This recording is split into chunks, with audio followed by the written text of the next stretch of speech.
which could be hundreds of dollars a month plus minute charges. They would allow us to use the internet, providing it was encrypted at both ends. And there's all kinds of encryption. You'll hear the Department of Defense, AES, 128, 256, etc., all of these terms. But it got to the point that it was pretty good, to the point that we were able to do clinical work from point to point using secure internet rather than secure dedicated lines.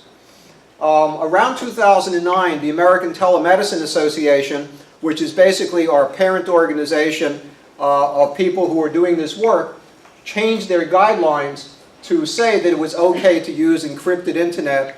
Before that, before 2009, in their guidelines, they said you needed to use non-internet based services.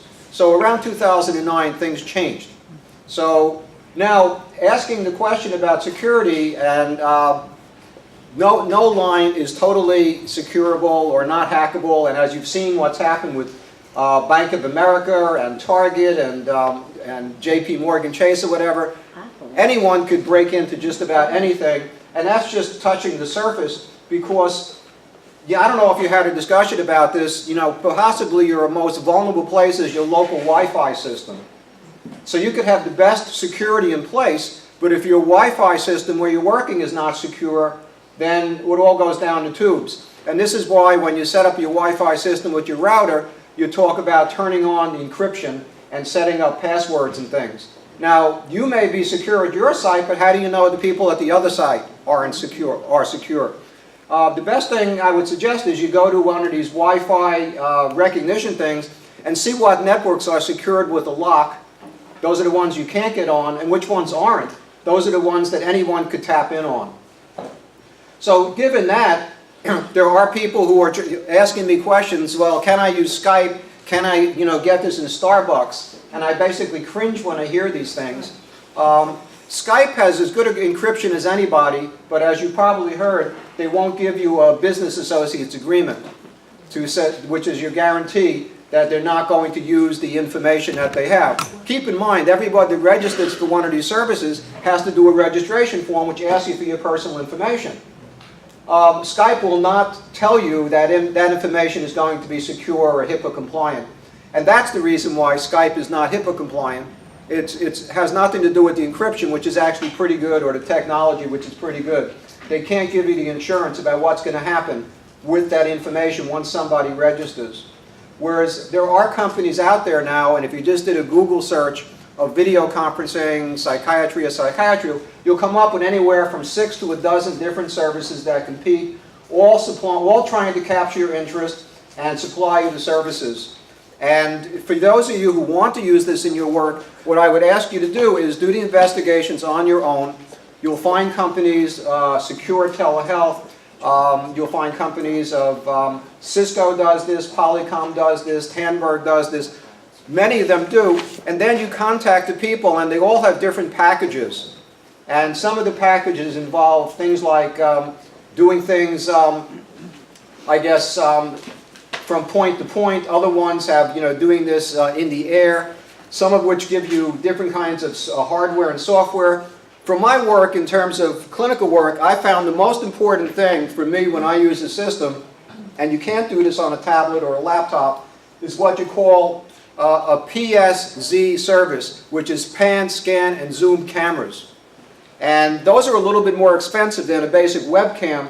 What it enables you to do is to control at the distant site to get your patient or family in focus on the screen from a distance. And that's not something that you could easily do with a tablet or a laptop. So if you're going to try to set something up on your own, look for a webcam that gives you pan, scan, zoom, PSZ service. They cost much more than the other ones, but it will give you mouse or control of if your patient at the other end of the line happens to step out or up or around, you will, without bothering them, you will be able to change their camera so that you could see them. That's the most important thing if you're looking to set some of this up on your own. And even if you're working with a company that supplies you the equipment, try to make sure you have that service available, because that's what really separates an inexpensive system from a moderately priced system. The ability to have remote camera controls. So I don't know how much of this is already repetitious, and I think when we have our panel discussion later, I'll be able to answer any clinical questions. But that's the short answer. Yes, it's doable, it's affordable, there's lots of companies competing with it. Get multiple bids from multiple companies about what you're doing, keeping in mind that most of the companies are set up by technologists or business types, and not by clinicians. So they sometimes have only the vaguest or foggiest notion of what it's like to actually do the practice. You'll see a lot of these companies and articles in the Times, they're all in the business section, not in the health section. So they're talking about online mental health and about setting up things. Most of these are startup companies, and the articles are in the business section, not in the clinical section. Right. And it just shows where people's mindsets are. Questions? Anything I could try to address as a psychiatrist? Yes? Well, I was a psychiatrist, but talking about what you're talking about, in addition to the PSZ stuff, yes. Kind of what other questions would you ask if you're interviewing these different companies? Well, the first thing you should do is you go to the site, and then it lists hardware. The software is all going to be, it's proprietary, and that's what, Skype has their software through Microsoft. Cisco has their own software. So everyone has their own, software about it. When you go to their hardware, you're going to find different ways of, do they sell you the equipment? Do they rent you the equipment? Do they let you use your existing equipment? So one of the questions might be, if you want to own your equipment, can you just purchase a PSZ webcam, and will that be compatible with their system? And can you do that on both sides? And the other part you want to learn is they have to be compatible with whoever's on the other side. So clearly, if you're doing Skype, Skype is sort of ubiquitous, you download it, everybody's got it, but you can't connect from Skype to Jabba, okay? You have to use one or the other. The same thing if you're using, an Apple-based product. FaceTime is a wonderful program for iPhones and things, but you can't connect FaceTime to Skype. I mean, maybe you can, but it's not easy to do that. You have to choose one or the other. So you have to think of what platform you're going to be connecting with and how versatile it is. So another question you want to ask them is about how, if you're connecting with something existing, is it compatible? And more importantly, is it scalable, meaning that if you start small and you want to build up, what is the ramp up like? Is it scalable that you could include more sites? Can you do something in a conference with more than one site connected with each other at a reasonable cost? Can you, if you want to show your patient a PowerPoint presentation that you've created to do, say, cognitive behavior therapy or something, can you then go to a PowerPoint presentation and toggle between you and the PowerPoint at the other end? So these are the things, and almost all of the programs and sites have a trial period. Very important. 15-day, 30-day trial period. Take them up on it, okay? Because that's free. And try everything you can, do everything you can, ask them all these things, because that's your best chance to see what you can do and what you can't do before you have to start paying for it. So that's my advice. Sir? Yeah, I'm very interested. I mean, this is somewhat of a new frontier. But what are the liability issues for private practitioners who have their own independent practice? They don't have an umbrella of an organization, and they get hacked into.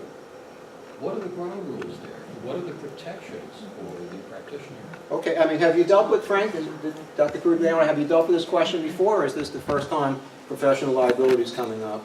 Right, so yeah, we haven't dealt with a lot of the questions yet. We gave an overview of some of the ideas of what could be done, and then we'll talk about the research, but this could be, I mean, if you want to address it quickly. Well, I'll address it as a psychiatrist that's dealt with this in psychiatry.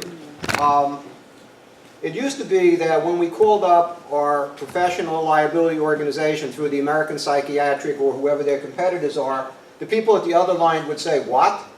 Duh, or whatever. They wouldn't know what to make of it because no one had asked that question before. Now they're a little bit more savvy. In fact, there are competing malpractice companies for the American Psychiatric that are advertising saying, we cover telepsychiatry. Okay?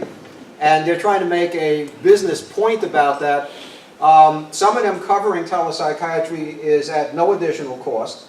Others have like a little premium. Like for psychiatrists, you pay more if you do ECT than if you don't. So it depends on the company. You have to ask those questions. So yes, this is accepted. It is in the mainstream. You can be offered a policy that includes it. I don't know what it is for the American Psychological. I don't know what it is in terms of the companies and what they'll give you. Whatever you get, make sure it's in writing. And keep in mind that you're still going to be held to the standard of practice or standard of care, which means that if you're negligent, then it's your fault and you're liable. Now, if something else goes wrong, but it's not due to your negligence, then it would be hard for someone to say win a case against you if it was something that was not your fault and you were, if you did your best and you had encrypted equipment and you had everything secure, but you happened to connect with a patient that was in a public area, like in an airport where they use free Wi-Fi or in a Starbucks, and someone was getting their information, I don't think that you would be held liable for that, though you don't want to be the test case. So your liability is to caution your patients or people at the other end of the line about what not to do, because it's not secure. So the law has not followed the technology yet. So you need to be careful, make sure you get it in writing, practice what's your standard of care, and be in communication with other people who've already doing this in your profession, which is psychology. Attend the meeting, see what they're saying, and take their advice. Yes? Of course, you know, you can get patients who are very glad to, seeking out to have a lawsuit against their therapist or whatever. How do you prevent sessions, when you're not at the other end, from being recorded? Other people attending the sessions? I mean, you can ask the patient and maybe have them sign something saying they will not have anybody else in the session, even, you know, in terms of telling whatever. Right. Unfortunately, the burden is on us as the clinicians, because we're the clinician and the doctor, and the patient is on the other side, and you know, they may have a serious personality disorder, they may be psychopathic, they may be God knows what. So the burden is going to fall upon you to do the best you can. Now, Skype cannot be recorded on your hard disk, nor can Java. And maybe it's hackable that you could do it, but the way the software is set up with most things, you just cannot make a permanent recording of that on the hard disk. So that's not the issue.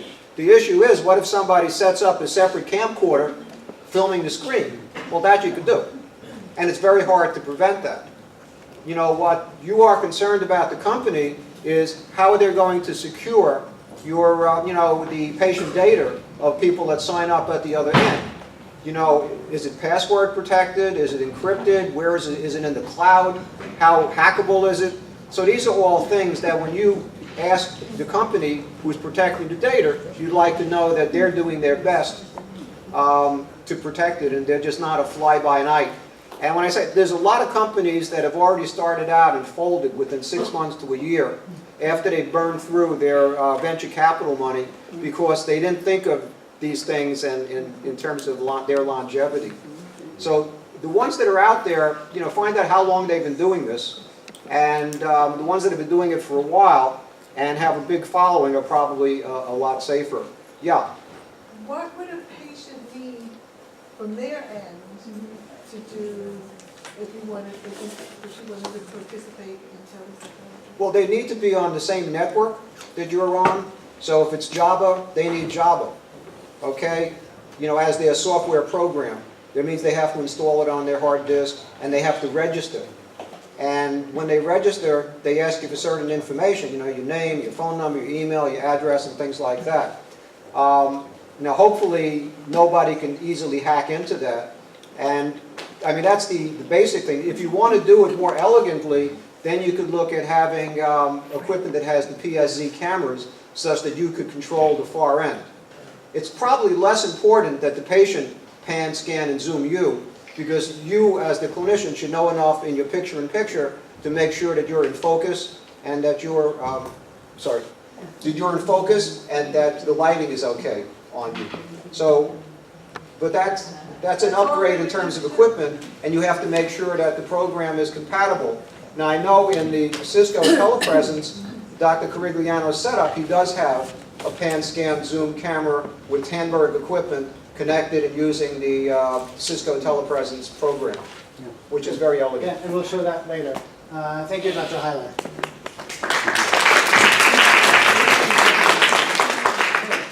And just to sort of comment on a couple of the comments that went around. So for us as psychologists, when I call up, I have my liability insurance through APAIT, which I know a lot of us do, the American Psychological Association Insurance Trust, and I ask them specifically, would they cover telepsychology? And their response is, we cover the legal practice of psychology. So as long as what you're doing is legal and you're doing it in a legal way, they will cover it. There's no like extra rider or extra anything. It's just covered as part of the practice of psychology, which goes into a little bit about what Dr. Doyle will talk about is how our state board conceptualizes telepsychology. So with that, we'll have about 20 minutes on the research, because I know people want to know, is what I'm doing okay? Like, do I have any foundation behind it? So we'll talk about that with Dr. Spilla. And then we'll have a break so people can stretch their legs and stuff like that. Is that good? Mm-hmm. Good. Great. Thank you. I'm going to stand over here. So first of all, I want to thank Frank for inviting me. I really enjoyed putting together this presentation, and I think when starting at least to think about expanding your practice, can you hear me? That's better. Okay, perfect. So I think it's very important that when you're starting to think about expanding your practice to offer online services, you at least have an idea about what's happening out there research-wise, and you have an idea about what's evidence-based and what is not, exactly as you would do with any other intervention or any other package of assessment maybe, or test batteries. You would want to know first about the research behind it before actually putting it into practice. So I think this is a great opportunity for us to talk about that, to see what's out there, to see what research we have already, and what types of interventions are already tested and were deemed to be evidence-based to be offered to our patients in an online format. So let's see first what is our outline for today. So I'm going to talk a little bit about video conferencing as a delivery method for assessment. This is something that we all do for intervention. And here, mostly I'm going to focus on our bread and butter, depression and anxiety. And I'm also going to mention some studies about anger groups in an online format. And also I'm going to talk about a little bit about the Therapy Alliance, which is something that a lot of practitioners are worried about. How am I going to be able to relate to my patient in an online format where he's not or she's not in front of me and I can really relate to what's to the other person there. Also, I'm going to talk about a little bit about integrated care. I know some of you here already are working in such environments. And also supervision and training, which Frank already mentioned. Probably you're going to talk about training a little more to have the experience behind the training, but I'm going to talk about the data and again research behind supervision and training. So let's start about... It's not on. Yeah, sorry? It's not on. I think I'm it's sorry. whether you are holding. Slide the lever. All right. I can talk louder. Can you hear me now? No. Say it. The Can I have microphone another isn't mic? doing anything. Hello? That's all. Well, we got an I think it was on before. Oh. Push button. I can try talking a little bit louder if that works. Go on now. Can you hear me now? Yes. Perfect. Okay, so let's first talk about what is telepsychology.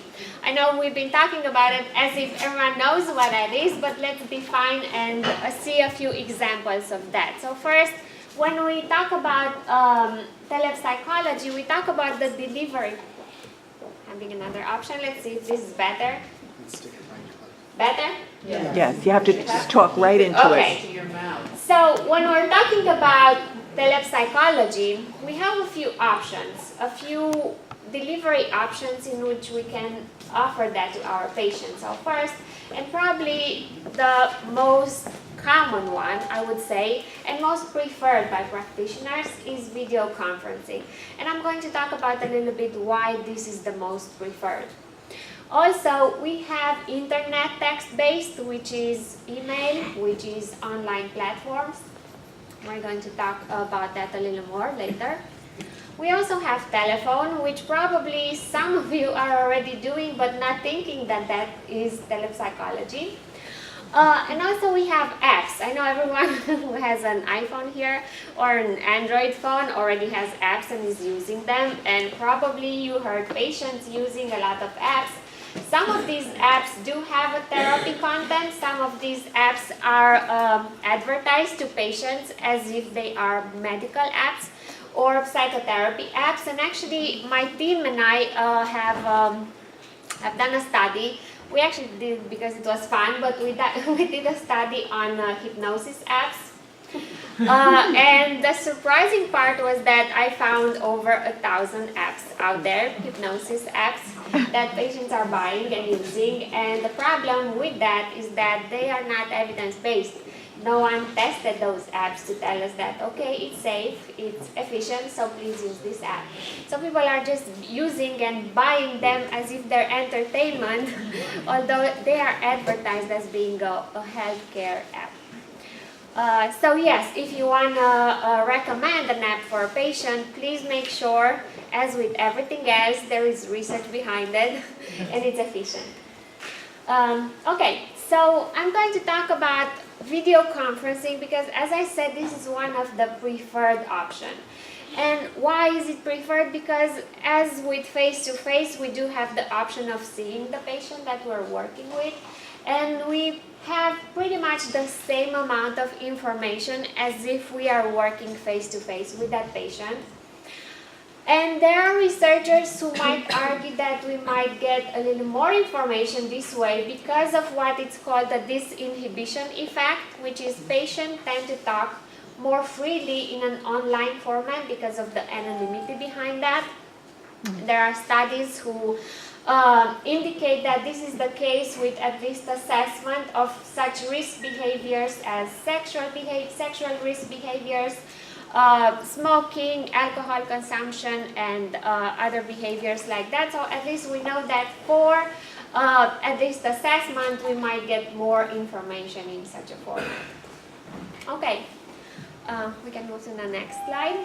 And maybe because of that, and maybe for this reason, being so accepted by practitioners, APA has a study, APA did a survey, and apparently the popularity and the use of video conferencing among practitioners such as you has increased in the past years. And of course, this is an older survey.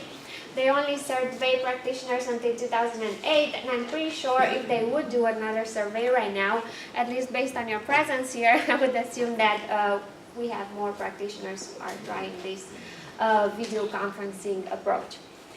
So yes, there is a growing body of evidence suggesting that both intervention, practice, supervision, and training are efficient to use in an online format. And I'm going to talk a little bit about the data behind assessment, intervention, and, as I said, supervision and training. So if we can move to the next slide. Yes. And the next slide. Yes.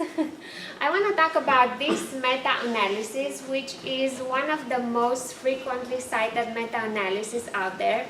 And this is a study that was done that comprised over 90 studies, some of them being randomized controlled clinical trials. Also, it comprises almost 10,000 patients. So I would recommend everyone to at least take a look at this meta-analysis before starting their practice. So what this meta-analysis is saying is that psychological services offered in an online format had an effect size of 0.53. I'm not going to bore you with the stats behind that. I'm just going to say that what this means is that 70% of the patients in the treatment group were doing better than the patients in the control groups. It doesn't mean that the control group was face-to-face. That differed from study to study. But what this means is that we have a very similar effect size with what we're having in face-to-face treatments. So at least this is telling us that yes, they are equivalent for at least some disorders and for at least some form of intervention. So I would like you to keep this in mind, this equivalency idea in mind for when we're going to talk about the next slides. So I'm going to start talking about assessment because this is probably the first thing that we're doing when meeting a patient in an online format or face-to-face. First, we want to know what's happening there and why is the patient seeing us. We need to test, we need to maybe perform or apply a battery of tests, and we definitely need to do a clinical interview to at least know what the problem is. So starting with assessment here, then we can move on to the next slide. There is a strong evidence that indeed applying or using the video format for assessment is reliable or is as reliable as face-to-face is. And we're going to talk about what this methodology, mostly the methodology used for investigating that. It's something that is called intraclass correlation, for which is an indicator of reliability, for which the value 1 indicates the highest reliability. And here I only gave you a few examples. For psychiatric interviews, we have a reliability of 0.89, and I can cite a few studies who found that. Or for symptom rating scale, we have a reliability of 0.88, which as reliability goes, a lot of you here are probably working with scales or developing scales. We know that this is a high reliability, and we can work with that. Also here I wanted to show you a few items from the Hamilton Depression Rating Scale, which probably a lot of you are using. And I wanted to show you the comparative reliability of face-to-face versus online or video conferencing, because this is how the study was conducted. And we can see that pretty much they are comparable. For some items, video is actually more reliable than face-to-face is. So this is one example that is dealing with the Hamilton scale. But if we're moving to the next slide, we can see that, and I'm going to give more examples, there were studies that investigated clinical interviews, which again, pretty much everyone is doing, symptom rating scale, which again, this is something that probably everyone here is using, neuropsych testing, which I know at least 2 persons here are using, and mental status examination. And here on the next slide, I want to show you, based on the review of the research I found, a bunch of studies that were deemed to be reliable over video conferencing. Most of you maybe use them. I think it's just a good idea to see what from the tests that you can find there are actually reliable when you are trying to use them on a video conferencing format.